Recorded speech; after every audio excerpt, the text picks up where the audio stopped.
మరలా చిగురించబోతుంది. గొప్ప దినాలను చూడబోతున్నావు. నీ యేసుకు సమస్తము సాధ్యమే. మార్నింగ్ దేవుని ప్రియ కుమారుడు, గుడ్ మార్నింగ్ దేవుని ప్రియ కుమార్తె, special good morning to you. ఈ ఉదయాన్న దేవుడు నీతో మాట్లాడుతూ ఒక విషయం తెలియజేస్తున్నాడు. ఫలించడం గురించి, ఫలించి వ్యాపించడం గురించి ప్రతి మానవుడు చాలా ఆశపడతాడు.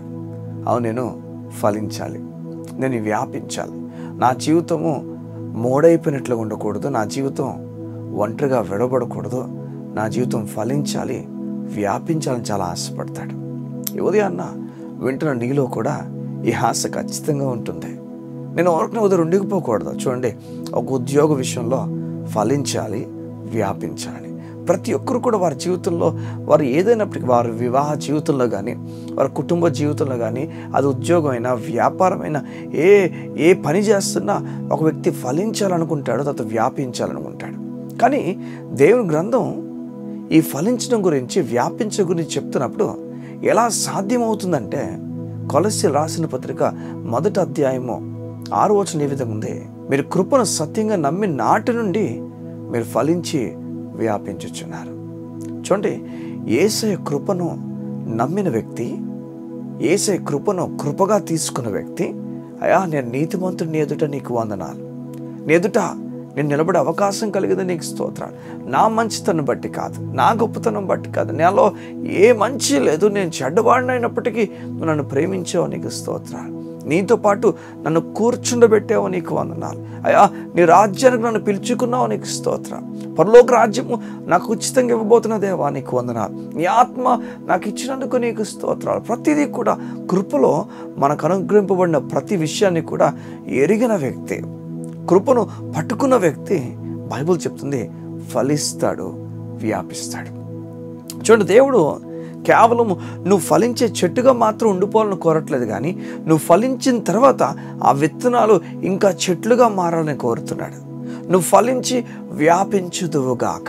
నిన్ను దేవుడు ఫలించి వ్యాపించినట్లుగా నీ జీవితాన్ని మలచబోతున్నాడు. కొలస్సీ ఈ విధంగా చెప్తుంది, మీరు ఫలించాలంటే, వ్యాపించాలంటే కృపను సత్యంగా నమ్మాలి. మీరు ఏ వ్యక్తి అయితే నేను పాపినని, నీతిమంతుని ఆలోచన లేకుండా నేను ఇంకా నీతి గురించి, నీతి సంపాదించడం గురించి కష్టపడిపోవాలి, నేను చాలా ప్రయాసపడాలి అని ఎవరైతే ఆలోచిస్తారో వారు కృపను నమ్మట్లేదు, క్రియలను నమ్ముతున్నారు. క్రియలు నమ్ముతున్న వ్యక్తి, బైబిల్ చెప్తుంది, ఎప్పుడు కూడా ఫలించి వ్యాపించటం. క్రియలు చూడండి, బైబిల్ చెప్తున్న మాట, అతిశయ కారణం ఎక్కడా? అది కొట్టివేయబడను. అది క్రియా న్యాయం బట్టియా, లేకపోతే విశ్వాస న్యాయం బట్టియా? అవును, విశ్వాస న్యాయం బట్టి క్రియా న్యాయం ఏమైపోయింది? కొట్టివేయబడింది. అతిశయించేవాడు ఇప్పుడు గర్వపడలేదట, నేను ఆ క్రియలు చూడు, నా పనులు చూడు, నేను చూడు, నీకన్నా బెటరే దేవుని మెప్పిస్తున్నాను చూడు, ఇలా క్రియలు బట్టి ఒక వ్యక్తి వెళ్ళాడట. ఈ లోకంలో ఎంత గనులు అయినా, గొప్పవారైనా, వారు ఎంత గొప్ప క్రియలు చేస్తున్నా బైబిల్ చెప్తుంది, ఆ క్రియలు లెక్కకు రావు.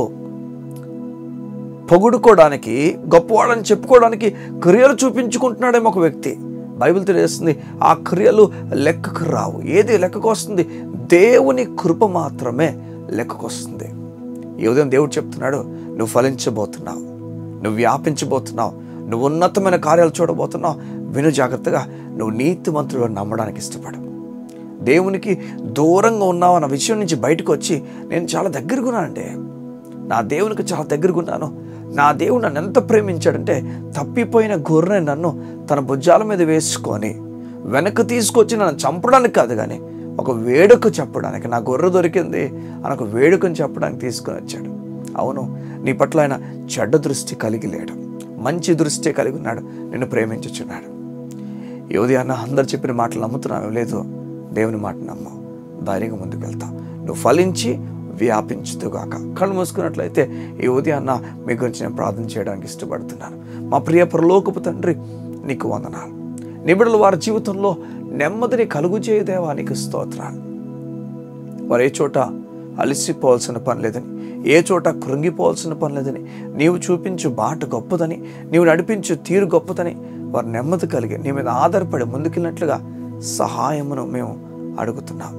అయ్యా, ఏ చోటైతే నిబిడలు ఫలించలేకపోయారో, వ్యాపించలేకపోయారో, ఏ చోటైతే నీ బిడ్డలు వారి క్రియల మీద ఆధారపడిపోతున్నారో ఆ చోటు నుంచి పూర్తిగా నీ కృప మీద ఆధారపడి, నీ కృప మీద ఆనుకొని ముందుకు వెళ్ళేవారుగా ఆ మెచ్యూరిటీని వారికి ఇవ్వండి. ఆత్మీయ మెచ్యూరిటీని ఇచ్చి నీ బిడ్డలు నడిపించమని కోరుతూ యేసయ్య నామమున ప్రార్థించుచున్నాము తండ్రి. ఆమేన్, ఆమేన్, ఆమేన్. దేవుని లేఖనాలు చెప్తున్నాయి, క్రియల మూలంగా కాదు, విశ్వాసం మూలంగా మనం నీతిమంతులుగా తీర్చబడ్డాం. నేను నమ్ముతున్నాను, గొప్ప కార్యాలతో దేవుడు ఇది నుండి నడిపించబోతున్నాడు. God bless you. See you tomorrow.